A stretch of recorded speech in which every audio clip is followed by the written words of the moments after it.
Fala, Gu. Mais ou menos falando, acredito eu, nessa linha de raciocínio, tem uma mensagem do Jeff Faroya Alves, ele falou assim: ou seja, quem não consegue subir e descer cardio por causa dos beta-bloqueadores está quilhado, aí ele colocou aqui palavra portuguesa, a nível de cartucheira lateral. O Faroya, ele é um treinador português. Ele é um dos caras que segue você, eu, Júlio, né? E ele tá um dos caras que tá querendo a gente ir pra lá. E tá sempre com a gente, né?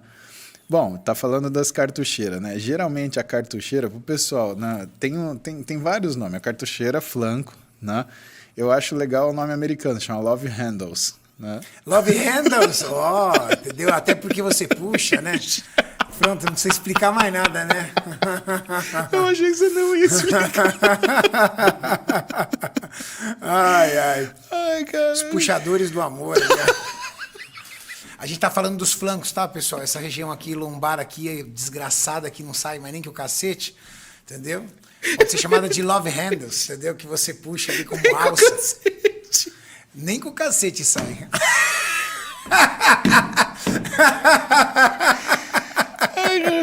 Ai, meu Deus do céu. Ai, ferrou. Esse vira meme, esse se fudeu. Esse vira meme, irmão. Esse vira meme. Esqueci o que eu tava falando.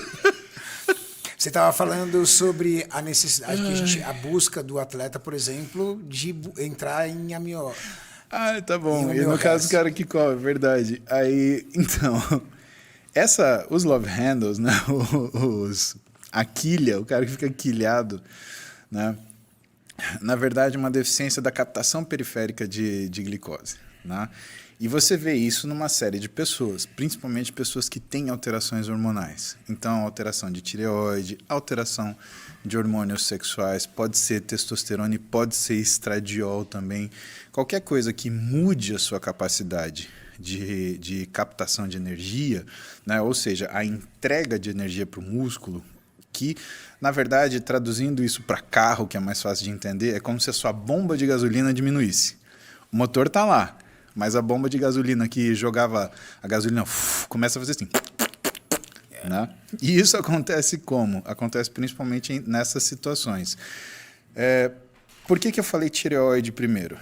Porque não só o hormônio tireoidiano é responsável pela nossa velocidade metabólica, mas também ele é responsável pela sensibilidade periférica do hormônio androgênio e do hormônio estrogênio, né? Tanto pela testosterona quanto do estradiol. Isso quer dizer que sempre que você tem uma piora da função tireoidiana, a piora da função androgênica e estrogênica também acontece. E por isso que eu tenho tanto carinho pela tireoide. Isso é uma coisa que vocês precisam estudar, tá? Estudem tireoide com carinho, pessoal. Todo mundo acha que é tomar um remedinho e resolveu. E tem gente que acha que toma esse remedinho e emagrece. E a coisa não é bem por aí. Mas enfim, estava falando da questão da corrida, né? O que a gente tem na literatura é que quando você muda o tipo de exercício, você muda o tipo de prioridade. Então, musculação, por exemplo, ela faz você baixar o LDL colesterol. Todo mundo, eu vou correr para baixar meu colesterol. Não, não faça isso. Se você correr, você vai aumentar seu colesterol. Vai aumentar. Por quê? Porque o exercício aeróbico, ele aumenta o HDL. Isso é importante porque isso é uma coisa... Olha que interessante. Então, correr pode aumentar o seu colesterol. Pode aumentar seu colesterol. Se você não tem um tem controle problemas, uma má alimentar, alimentação, se você está numa atmosfera propícia, vamos dizer assim, né? E começa a correr, o que é o que tende a acontecer? Aumentar o seu colesterol. O cardiologista sabe disso. Por que aumenta? Ele aumenta de um jeito ruim? Não, não aumenta de um jeito ruim. Calma que eu não disse isso. O que acontece é que ele aumenta o HDL, que é o colesterol bom. Só que se você tem 300 de colesterol e aumenta o seu HDL, você vai para 310. Então o colesterol total vai aumentar. O que melhora? Melhora uma coisa chamada índice de Castelli, que é a relação entre o colesterol ruim e o colesterol bom, se a gente pode falar assim. Tá? Que é algo muito difícil, por exemplo, nos atletas. Os atletas Exato. geralmente têm o colesterol bom muito baixo.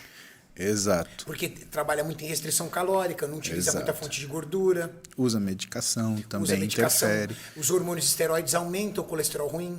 Exatamente. Então, existe essa coisa. E o que mais que o aeróbio faz? O aeróbio remove gordura subcutânea. Então, uma coisa que o Faroya falou que é interessante e que é verdade, pelo menos a gente tem literatura para falar isso, é que se você quer diminuir o que é a sua gordura subcutânea do tronco, veja bem, mulheres, isso não resolve para tirar a gordura da coxa, tá? Então, corrida não tira gordura localizada na coxa, tá? A gordura, ela remove gordura subcutânea do tronco. Corrida. Exato. E a musculação? A musculação remove gordura visceral. A musculação, ela remove gordura visceral e baixa LDL. Legal. E o aeróbio? O aeróbio aumenta o HDL e remove gordura do subcutâneo do tronco. Então, por isso que é tão importante a gente ter o aeróbio junto com o anaeróbico, porque eles se complementam, né? Outra coisa que o aeróbio faz, né? Ele pode não abaixar a quantidade de LDL, mas ele diminui o nível de inflamação. Isso é importante por quê? Porque para o mecanismo de criar ateroma, Renato, você precisa de inflamação. Não é o colesterol que vai e atravessa a parede do vaso e faz uma massa de matéria que vai criar um entupimento na artéria. Não é isso, né? Na verdade, o colesterol ele vai estar no nosso vaso, na nossa artéria. Um macrófago ele vai achar que o colesterol ele é uma partícula invasora e, puf, vai englobar esse colesterol LDL. Só que ele vai fazer isso com vários. O macrófago, por diapedese, ele atravessa a parede do vaso, ele atravessa o endotélio, só que ele não atravessa o muscular. E aí, com vários macrófagos atravessando, o que vai tendo na parede do vaso? Ela vai inchando e vai criando o que é a obstrução.